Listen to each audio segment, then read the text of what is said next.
The Chicago Blackhawks had ample opportunity to win the 1971 Stanley Cup Finals against the Montreal Canadiens, but a series of unfortunate events and some coaching interference by the Blackhawks eventually led to Chicago losing. Now, Montreal entered the final after beating Boston in 7 games in a huge upset and struggled to beat the Minnesota North Stars, the expansion North Stars, who gave them almost a shocking Game 6 by almost tying it before overtime.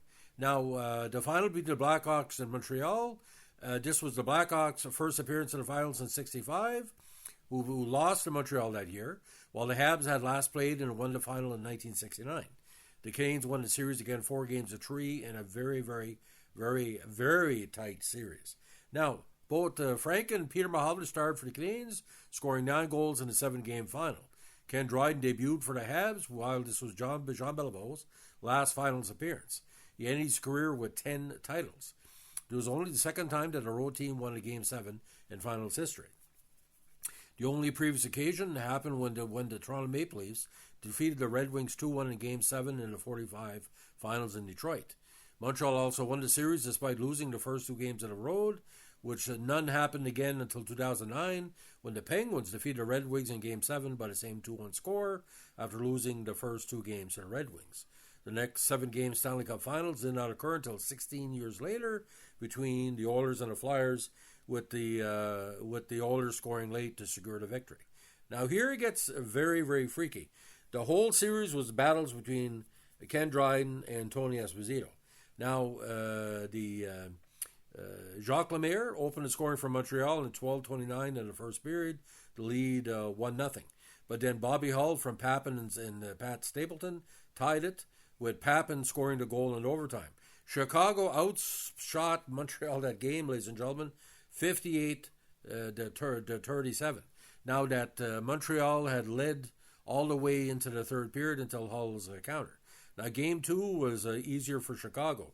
Again, Jacques Lemaire opened the scoring at the 9:06 mark in the first period, and then and Gotti opened the score for Bobby Hull opened the scoring on a feed from Gotti and Mackey on a power play in 4:39. Then Montreal went ahead on goals by Jacques Lemaire and Peter Mahovlich. Now, in the second period, it was all Chicago, with Mackey scoring, then followed by Papin to make it 3-2 after 2. Then on Gotti scored to make it 4-2.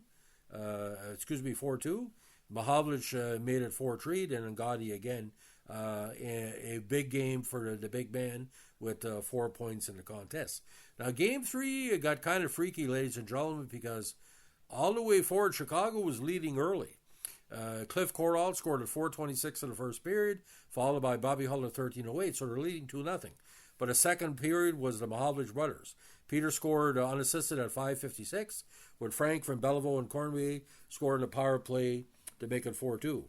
And into third, and a feed from Terry Harper, the Roadrunner scored at 6:23, with Frank Mahovlich, again, he's second of the contests, scoring in a power play at 12:13. Now, you're taking yourself there, ladies and gentlemen. Chicago is going to be strong in Game 5, but it was Montreal's contest at the Forum. Pete Mahovlich, another big goal, gave them a 1-0 lead after the first period. Stan Mikita scored at 3:09 to make it 1-1, but from there on, it was all Montreal. Beliveau scored at 6:54, following Lapointe at 16:33. Now, again, in the third period, Cornway scored at 9:07. Then Dennis Hull made it 4-2 from Mikita. Then Cornway from Mahovlich and Peter Mahovlich, the big and little M, to make it 5-2. Shots were 32. Now, Game 5, Chicago was well deserving of the victory. Dennis Hull scored in the first, with Cliff Corral scoring the second for a 2-0 victory and a sellout again, 16,666. Now here it gets freaky, ladies and gentlemen. Chicago led twice in Game 6 in Montreal, only to have Montreal rebound late. Now, Jim Papin made it 1-0 for Chicago before Cornway tied it up at 12:33, some minute and 10 seconds later. Now, in the second period, Mahovlich put ahead at 5:04 for a 2-1 lead. Then Wayne Mackey and Jim Pappen back-to-back in 68 seconds late in the period made a 3-2 Chicago into the third period. But in the third, at the 5-minute mark, Frank scored a big one from Beliveau at 5:10. Then Peter, on the shorthand from Frank, made it 4-3. Montreal only had 16 shots in the game, so this wasn't a contest that Chicago or Montreal dominated. Now, in Game 7, this gets really, really sad for Chicago. Dennis Hull, another big goal, scored with 48 seconds left in the first period to make it 1-0 for the Blackhawks on a feed from Bobby Hull and Cliff Corral on the power play. And of all people, Danny O'Shea, which didn't do much in the series, scored at 7:33 in the second period from Pitt Martin. But here where it gets extremely, extremely freaky, ladies and gentlemen. Behind 2-0, Jacques Lemaire, who I interviewed about this play on a feed from Jacques Laperriere, skates to half rink and shoots against Esposito, a rising shot, and he makes it 2-1 at 14:18. Now, I asked Jacques Lemaire about that, and he said, when Tony Esposito was with the Habs, we noticed in practice he was weak on what's considered his left side, and that's where the puck rolls. It's on YouTube, you can see it. But of all people, the old veteran Henri Richard, who didn't do much in the series, ladies and gentlemen, scored at 18:20 to make it 2-2. Those late goals can kill you. And in the third period, on the feed from Réjean Houle and Guy Lapointe, he scored at 2:34. So in the last 18 minutes, Montreal held the fort. Chicago outshot Montreal 33-25, and Dryden was the difference. Now, both clubs would suffer public controversies regarding coaching performances in the series, specifically accusations of mishandling star players during the set. Chicago head coach Billy Ray, who was never a player coach, would be attacked in the media by Hawks star forward Bobby Hull for his excessive employment of two little-used forwards, Lou Gotti and Eric Nestorenko, as well as injured defenseman Keith Magnuson in Game 7. With a 2-0 Blackhawks lead, both Hull and Hawks star center Stan McKeeter were left on the bench for extended periods in favor of Gotti and Nestorenko, including 2 4-on-4 situations. The wide-open matchup should have favored the frustrated Hull, who had been successfully shadowed in the series by Canadiens rookie Réjean Houle. The first 2 Canadian goals were tallied with the 2 black backliners on the ice, and the hobbled Magnuson was beaten on 1-1 by speedy Montreal center Henri Richard for the ultimate game winner. But this is even worse what happened to Montreal. The Canadiens suffered their own coaching controversy early in the series when head coach Al McNeil benched alternate captain Henri Richard in Game 5. Following the tough 2-0 loss in Chicago, Richard ripped McNeil in the media, calling him incompetent and the worst coach I ever played for. Accusations of favoring English-speaking players plagued McNeil and turning the public against him, so much so he needed a police escort for Game 7, even though the game was in Chicago. Now, following death threats, again, McNeil and his family were assigned these bodyguards for the final home game in Montreal and in Game 7. Even the eventual series victory wouldn't be enough to save McNeil's job.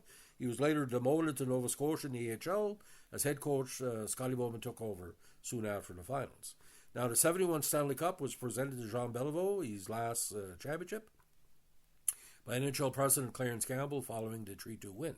Now, players on the squad this year, and as a who's who, Jean Beliveau, Henri Richard, Peter Mahovlich, Bobby Sheehan, Jacques Lemaire, Marc Tardif, Réjean Houle, Yvan Cournoyer, Claude Larose, Phil Roberto, Leon Rochefort, John Ferguson, Chuck Lefley, Frank Mahovlich, Jacques Laperriere, Jean-Claude J.C. Tremblay, Guy Lapointe, Serge Savard, Terry Harper, Bob Murdoch, Pierre Bouchard, Ken Dryden, Roger Vachon, and Phil Meir.